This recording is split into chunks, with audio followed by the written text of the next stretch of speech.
کر ناکچڑی کے خوابوں کے اوپر پانی پھر جاتا ہے اور اسے پھر بھی ترستی رہتی ہے، کیونکہ اس نے شروع سے یہ سوچا ہوا تھا کہ یہ شفق کو برباد کرے گی اور اسے اس گھر سے نکالے گی، لیکن اس کا جو کیریئر ہوگا اب یہ خطرے میں پڑ جائے گا اور یہی زرون ہوگا یہ مہم کو دھکے دے کر گھسیٹ کر اس گھر سے باہر نکالے گا۔ لیکن اس سے پہلے مہم جوگی ان دونوں میں دراڑیں ڈالنے کی کوشش ضرور کرے گی۔ آنے والے ساتھ میں آپ لوگوں کو دکھایا جائے گا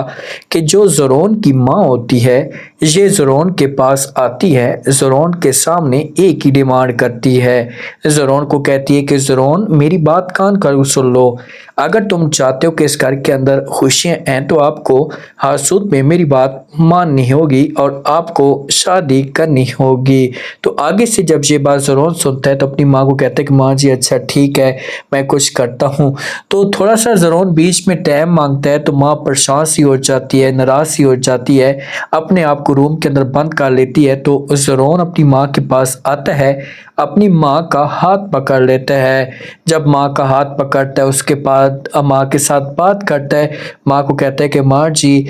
تیار ہو جائیں، منہ ہاتھ دھو لیں، اچھی طریقے سے میک اپ وغیرہ کر لیں، کیونکہ میں آپ کی بات مان چکا ہوں اور میں شفق کے ساتھ نکاح شادی کرنا چاہتا ہوں۔ تو یہ بات جب ماں سنے گی تو ماں خوش ہو جائے گی، کیونکہ ماں یہ چیزیں تو چاہتی ہے، ماں چاہتی تھی کہ بس ایک دفعہ زرون شفق کے ساتھ شادی کر لے، اس کے بعد سب کچھ بہتر ہونا شروع ہو جائے گا، اور ایسا ہی ہوتا ہے۔ ادھر زرون اور شفق کی شادیوں کی تیاریاں چلنا شروع ہو جاتی ہیں۔ زرون شفق کے ساتھ بات کرتا اور کہتا ہے کہ اگر آپ چاہتی ہیں کہ میری ماں خوش ہو تو آپ کو ہر صورت میں میری بات ماننی ہوگی، ہر صورت میں میرے ساتھ نکاح کرنا ہوگا۔ تو زرون پہلے مہام کو روم کے اندر بند کر لیتا ہے، کیونکہ زرون کو اس بات کا بھی پتہ ہے کہ بھائی مہام اتنی تیز ہے کہ یہ کبھی بھی ہمیں خوش نہیں رہنے دے گی، یہ نکاح کے دوران ہی یہ تماشا کھڑا کر سکتی ہے۔ تو اسی وجہ سے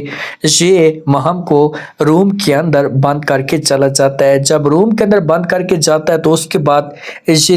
چیختی ہے، چلاتی ہے، شور مچاتی ہے کہ زرون دروازہ کھولو، کیوں کر دیا میرے ساتھ ایسا، میں باہر آنا چاہتی ہوں، لیکن کوئی بھی آواز سننے والا نہیں ہوتا۔ ادھر مولوی صاحب آ جاتا ہے، مولوی صاحب بیٹھ جاتا ہے، مولوی صاحب نکاح پڑھانا شروع کر دیتا ہے، سب کے چہروں کے اوپر خوشیاں ہوتی ہیں، اور ہمیشہ کے لیے جب نکاح پڑھایا جاتا ہے تو شفق جو ہوتی ہے یہ زرون کی ہو جاتی ہے، اور جو زرون کے خواب تھا وہ پورا ہو جاتا ہے۔ لیکن اگر دیکھا جائے نا تو شفق اس شادی پہ، اس نکاح پہ خوش نہیں ہے، کیونکہ شفق نے کئی دفعہ زرون کو منع کیا تھا۔ ہاں یہ محبت کرتی ہے لیکن یہ سب کچھ پہلے تھا، اب یہ کبھی بھی ایسا نہیں کرنا چاہتی تھی، کیونکہ اسے اس بات کا پتہ تھا کہ اگر میں شادی کروں گی تو اب جا کر جو وہ مہام ہوگی اسے کبھی بھی اس شادی کو کامیاب نہیں ہونے دے گی۔ شفق کے اوپر مجبوری آ جاتی ہے اور شفق ہمیشہ کے لیے زرون کی ہو جاتی ہے۔ جب سب کچھ کلیئر ہو جاتا ہے، مولوی نکاح کے جو پیسے ہوتے ہیں لے کر گھر چلا جاتا ہے، تو پھر شفق کو اپنے روم کے اندر، جو زرون کا علیحدہ روم ہوتا ہے، اس کے اندر بٹھا دیا جاتا ہے، اور زرون آتا ہے مہم کے پاس، آ کر مہم کا دروازہ کھولتا ہے۔ مہم جو ہوتی ہے ہکی بکی رہ جاتی ہے، اسے زرون سے پوچھتی ہے، زرون کو کہتی کہ زرون تم نے ایسا کیوں کیا میرے ساتھ؟ تو آگے سے زرون سمجھاتا ہے اور کہتا ہے کہ دیکھیں کہ میں نے شفق کے ساتھ نکاح کر لیا۔ تو یہ باتیں جب سنتی ہے مہم تو اسے حیران ہو کر گھور گھور کر دیکھنا شروع کر دیتی ہے کہ آخر کار اتنا بڑا دھوکہ میرے ساتھ زرون کیسے کر سکتا ہے۔ شفق جو ہوتی ہے اسے تکلیف میں بھی ہوتی ہے کہ بھابھی ٹھیک کہتی تھی کہ تم جو وہ میرے نکاح میں شراکت ڈالنا چاہتی ہو، تو میری زندگی کو برباد کرنا چاہتی، تو آج مہم کو موقع مل چکا ہے، اور مہم جو ہوگی وہ اسرا کی شفق کے اوپر کھل کر باتیں کرے گی۔